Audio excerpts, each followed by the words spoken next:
Yeah, I think Drake May's development has really been strong. He's been so good this year in those situations that are hard for young quarterbacks. He's been really good versus pressure. He's been really good on third down. You're tuned in to the Ross Tucker Football Podcast, guiding your gridiron journey, none other than your host, former NFL lineman, Ross Tucker.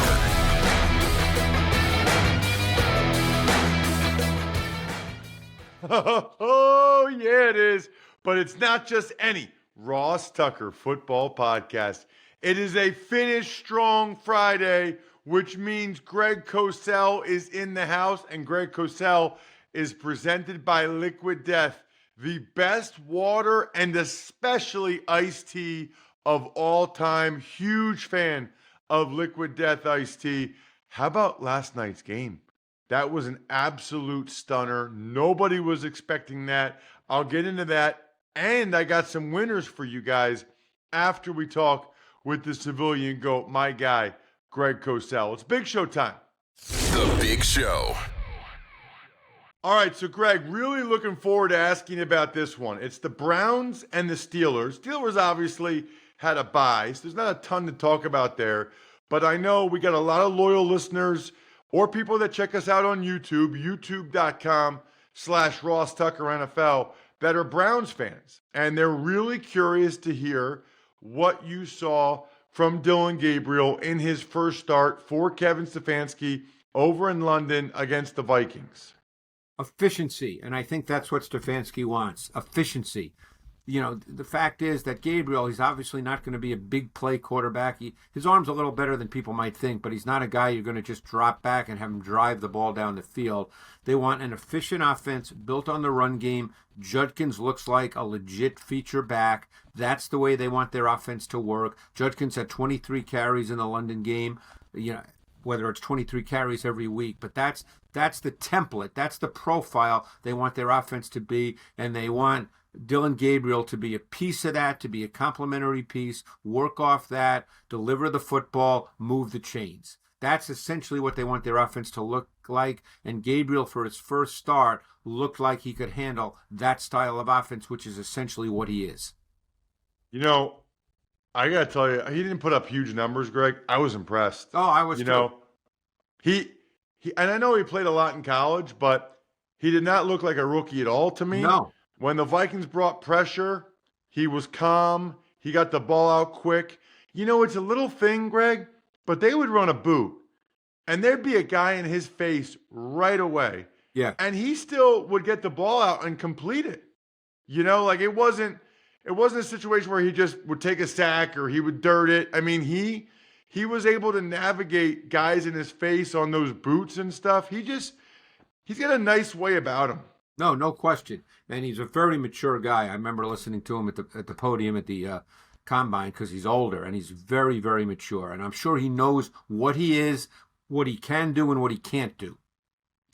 It's probably mainly just the lefty thing, but he definitely gives me Tua vibes. Is it fair to say he's maybe a more mobile Tua, but not as gifted of a thrower as Tua? Well, yes, and he'd have to play the same way. It all has to be rhythmic. That's the way he has to play. But yeah, he gives you much more in terms of the boot action than Tua would. Yes. All right, let's get to another young quarterback that I think a lot of people are excited to hear you talk about. Let's talk about the Patriots and the Saints, both teams coming off victories.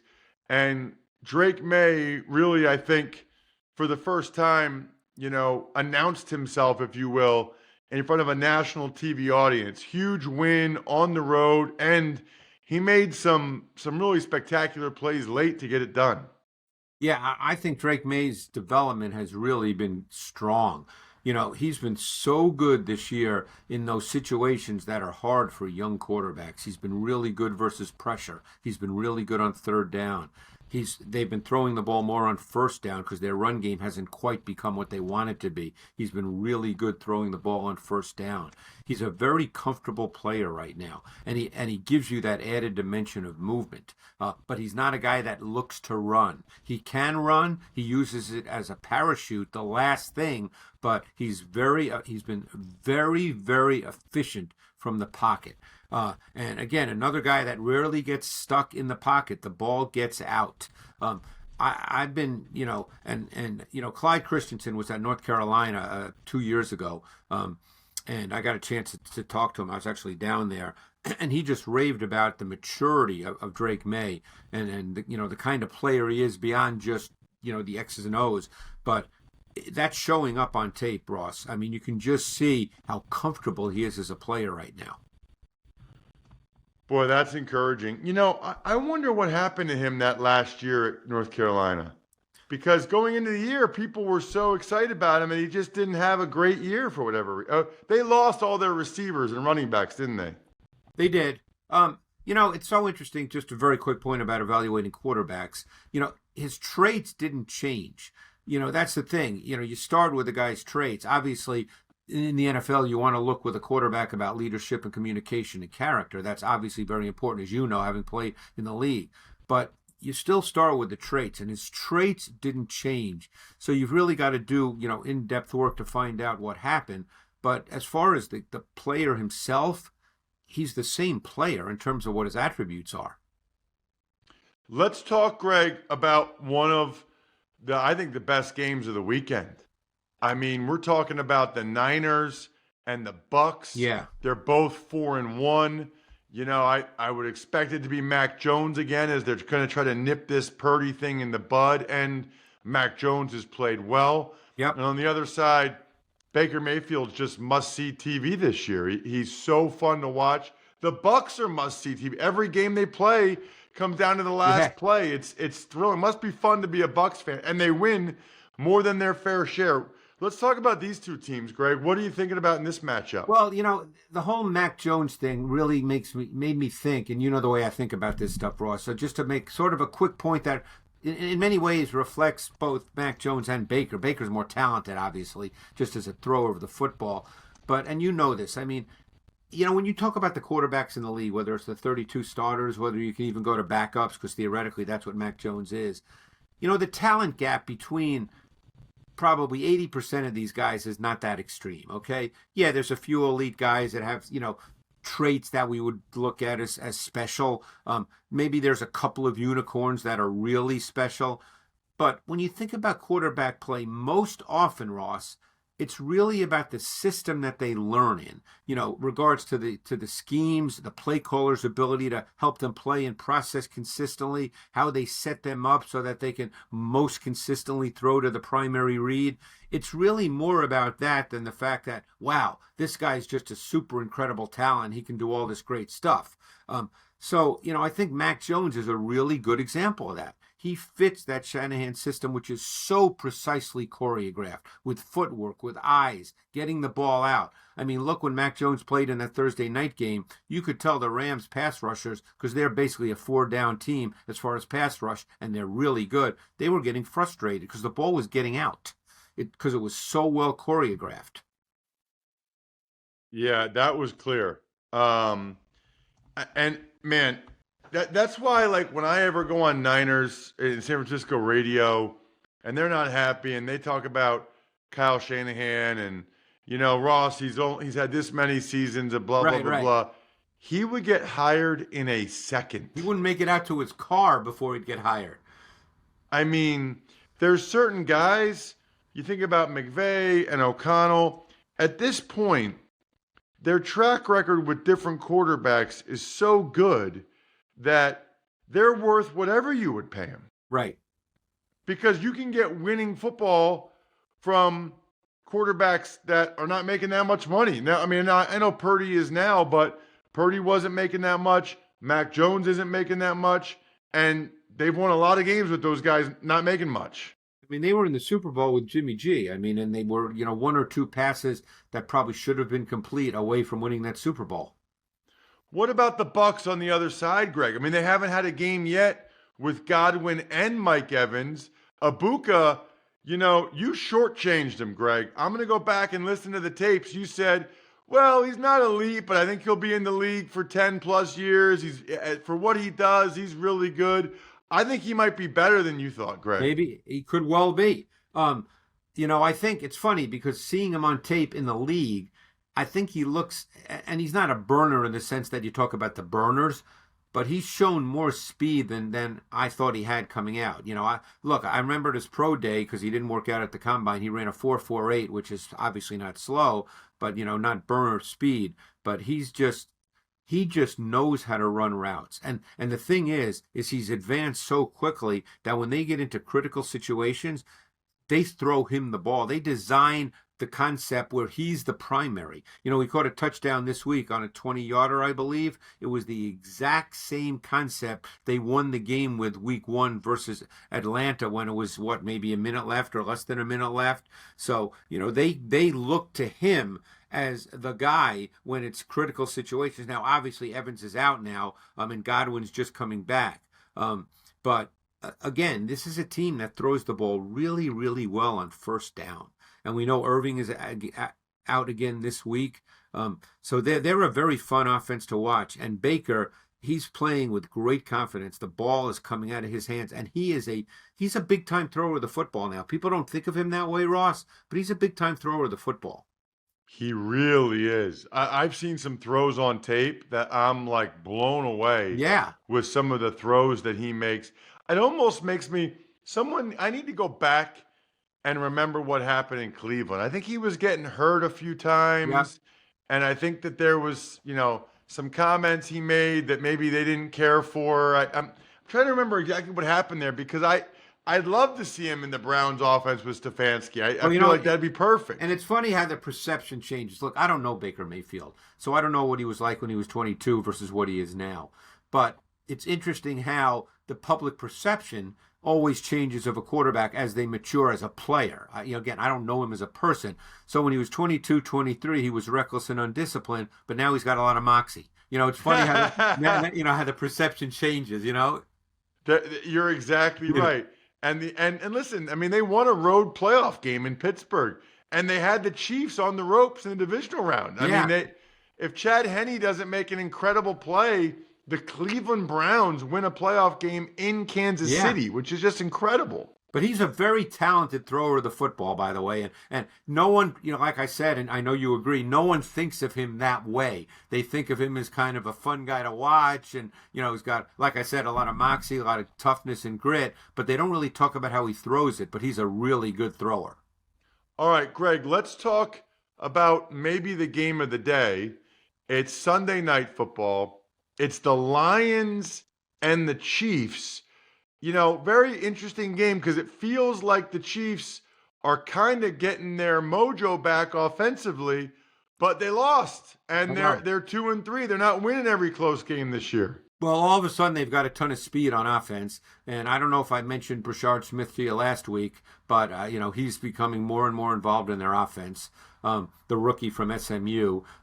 They still can't run the ball with any meaningful consistency, but the pass game has gotten a little more expansive because of that speed.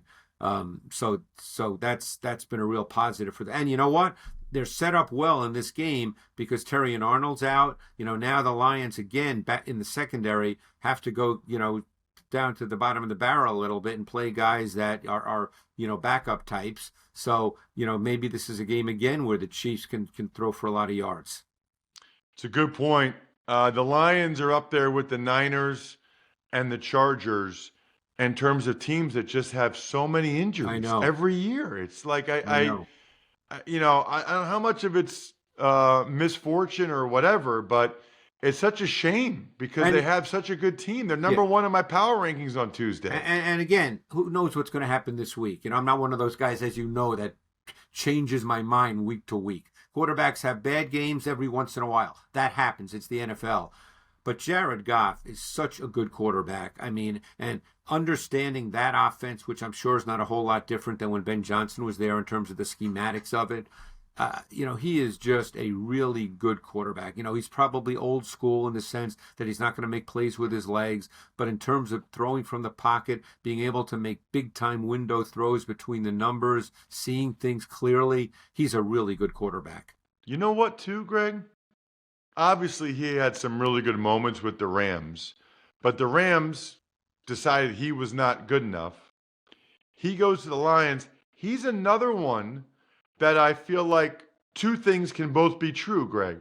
Over the last few years, he found the right system and coach and play caller for him. We talked about that with Mac Jones and Daniel Jones and all these other guys. Right. And then also, I think it takes maybe till you're 27, 28 to kind of hit your prime. And it's like, he's got enough at-bats now. He's played enough where he's seen it all, and so he can really play comfortably. And I mean, for a guy that drives the ball and doesn't just make simple throws, as a foundation of what they do, I mean, he has a very high completion percentage. I mean, those window throws on those intermediate in breakers, Ross, between the numbers, those are hard NFL throws. Those are tough window throws. And he may be the best in the league making those throws. By the way, when I was talking to you, I don't know if it was yesterday's episode or earlier today, I think it was earlier today, talking about Ibuka. Amon-Ra St. Brown fits that category too. No, these guys that don't look like they'd be in the top 5 in the NFL in receiving yardage and maybe don't have the physical traits you would think. The guys that are top 5, the Pukas, the Ibukas, the Amon-Ra St. Browns, it's not what we would have thought over the years. No, and it's funny you say that because of Ibuka's start. I went back and looked at my evaluation of him coming out, which obviously is done before the draft. I don't know who's going to draft him, but I made the point that I thought he could be deployed in an offense in the same way Amon-Ra St. Brown was deployed in the Detroit offense. Now, obviously, he's in a somewhat different offense, but he's that kind of player. Let's talk about the 2 Monday night games, Yeah. Greg. There's 2 of them. They're doing the overlap thing for a couple hours. I'm actually on the call with Kevin Harlan for the Commanders and the Bears, the 8 o'clock game on Westwood 1. But the 7 o'clock game, it's the Falcons and the Bills. It's a nice game. I'm looking forward to it. Falcons obviously coming off the bye. The Bills, Greg, coming off their first loss. Well, the Falcons, and people are probably not aware of this at all because they'll talk about Penix and Bijan Robinson. And I personally believe Robinson's the most complete best back in the league. But the Falcons actually have a very good defense. And if you're doing that game, you're doing the other game. But the Falcons defense has been very good. They played 4 games because they're coming off a bye. So we'll see. Last week, Josh Allen did not have a really good game. Every once in a while, he kind of crosses over into being reckless is not the right word, but where he just leaves the pocket too early and leaves throws on the field. That happened last week. I'm sure when he sees the tape, which he's done, of course, already. We're talking on a Friday. When he sees the tape, he's going to just be kicking himself because he left some clean throws on the field, including maybe the game winner at the end. But, that happens with him every once in a while just because he's so good making plays outside of structure. But I'm sure Joe Brady knows that too, and they'll settle him down this week. It's an interesting point. Yeah, I've seen some of those videos and everything about some of the throws that had been there for Josh. The other thing is they had just been so good taking care of the football, Greg, and they didn't. They didn't. Yeah, and obviously they had the fumble early. I think it was the first possession. Josh threw the pick in the red zone, which when I looked at that play and I looked at it 10 times, I understand why he threw that ball. It wasn't one of those where you go, oh my God, what are you doing? If you see it and look at it really carefully, you can understand why he made the throw. And Marcus Jones made a really, really good play. But they fumbled. Keon Coleman fumbled deep in their own territory. Then they normally never turn it over. All right, what about my game, Greg? The Bears are coming off a bye. The Commanders, I thought, looked awfully good against the Chargers. They won out there in LA 27-10, and they're really running it effectively. I don't know where this guy came from. Greg, they call him Bill, Ja'Cory Krosky-Merritt. Yeah. But he's fun to watch. Their run game's fun to watch. Yeah. And one thing for you to look for, Ross, I'm sure you've done your studying as well already, but something to look for that they did really well last week, with Jaden Daniels back, is they did a lot of 4 receivers working one side of the field because the Chargers were a heavy zone defense, okay? And the team, that they're playing this week is also pretty heavy zone. Not quite as heavy as the Chargers, but you get that 4 strong concept. versus a zone coverage. There's just it's hard to cover that. And Kingsbury did such a good job last week with that concept of working 4 strong to one side of the field. Just so people know, so a lot of times there's 2x2 sets, there's 3x1 Right. sets. 4 strong, 4 eligible receivers to one side of the field. You don't see that very often. No. But the idea would be, Greg, okay, you're going to run a zone coverage. That's fine. We're going to flood it. We're going to have Right. so many guys over there. You don't have enough guys to match up in zone against our 4 guys. And so if we space it out right, we're going to have guys open because you have 3 guys over there defending and we've got at most, Right. and we got 4 guys in the zone. You put a lot of defenders in conflict. There's too many gray areas and there's too many voids. So it works really well against teams that are zone heavy, as the Chargers were a week ago. Since you mentioned the Chargers, they play the Dolphins. Just curious, obviously the Chargers now, Omari and Hampton is on IR, Greg. It's some of these teams, I said earlier with the Lions, it's so frustrating. But now the Chargers, I know they want to be a run offense, but no Najee Harris, no offensive tackles, no Hampton. I think it's going to have to be a lot of Herbert throwing it to McConkey and Johnston. Well, the big question, though, as you well know, is can you protect now? Because now you're playing with 2 backup tackles. And, we knew Slater was out for the season, and they sort of weathered that because Alt had played well at left tackle, and they were able to survive at the right tackle position. But now with 2 backup tackles, you got to be careful in your pass game, and you really have to design your pass game so that there's not a lot of deeper drops. I mean, you don't want to get stuck because your tackles, you probably are not going to be comfortable with them in one-on-one pass pro, and you don't want to start getting caught up and having to keep tight ends in and backs in, and then you can only send 3 out, and then the numbers game doesn't work for you versus 6 or 7 in coverage. So I'm very curious to see how they're going to kind of compensate for this. It's a tough deal. This is where coaching really comes into play. Well, and as I always say, Greg, at least when I was playing, I think it's still true right now. Most teams have a 6th guy that has played a bunch and they feel fine about, and maybe a 7th guy, but usually one of those is an inside guy, one of those is an outside guy. When you start getting to the 8th or 9th lineman, those guys probably have not played very much, and they're probably, I mean, if they were that good, they'd be at least a 6th or a 7th on another team. Right. And sometimes it's guys out of position, like I think Salyer, who's really a guard, is going to end up playing a lot of tackle, and he's really a guard. Check him out on social media. You guys know he is the man. Joins us every week. Thoroughly enjoy it. I know you guys as well. At Greg Cosell. He is fantastic. Greg, thank you so much. Fantastic week again. Thanks, Ross. Really appreciate it. All right, let's dive into the news. But first, you never know how nice it is to get something redone until you do it. I thought my old shower was fine. Oh my gosh. It's not even close. This new shower from West Shore Home in my detached garage, it is incredible. Follow me at Ross Tucker NFL because I'm going to post a picture or video or something this week so you guys see what it looks like. It is awesome. You guys can get it for free, by the way. If you do a full bath remodel, you can get a shower like I got replaced in another bathroom free. Or you can buy a house full of windows and get an entry door free. How about 12 months, no payments, no interest financing? How does that sound?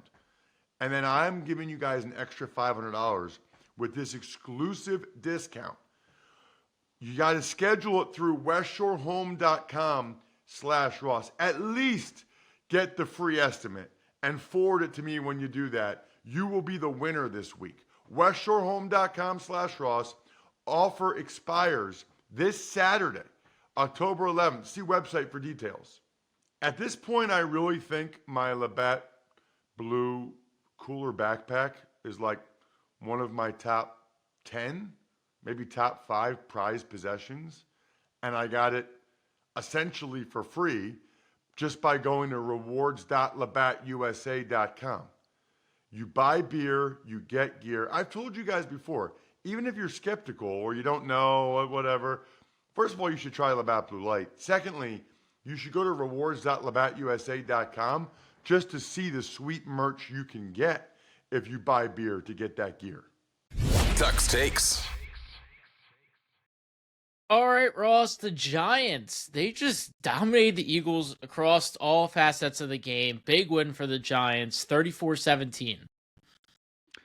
I don't know that anybody was expecting that. That was a stunner. The Eagles got Nakobe Dean back, and he played on special teams, but Jalen Carter was inactive. Quinyon Mitchell got hurt during the game. The Eagles struggled mightily to corral Jackson Dart's legs and improvisation. They could not get him down. Improvisation, I should say. They could not get him down. I was thoroughly impressed with Jackson Dart. Now, I don't think he's going to make it through the whole year with the way he plays, but gosh, he's fun to watch. I mean, his moxie, his spirit, young and dumb or whatever you want to call it, I love it. I mean, if I'm a Giants fan, I'm loving Dart right now. I'm loving Scadaboo right now.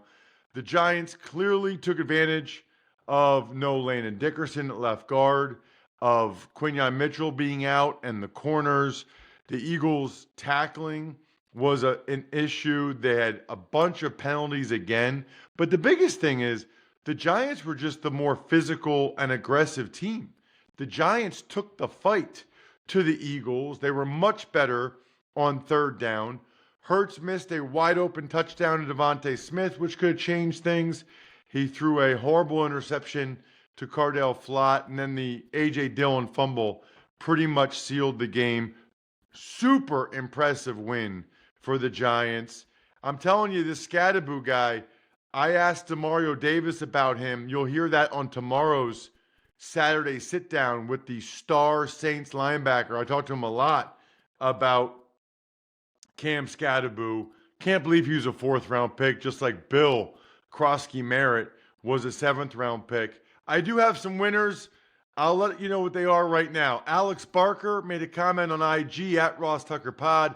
Darren Dill, not only did he send me an email with him with Labatt Beer, but also 11oaksfarms.com/Ross Meat. And then Charles Moore gets the YouTube shout out. Do not miss tomorrow's episode with Demario Davis. Yes, I know it's a Saturday. He is a super, super impressive guy. I think we're done here. Thanks for tuning in to the Ross Tucker Football Podcast. Make sure to also check out Even Money, Fantasy Feast, and College Draft, all on the DraftKings Network on Samsung TV Plus, YouTube, or subscribe to the podcast on your favorite platform.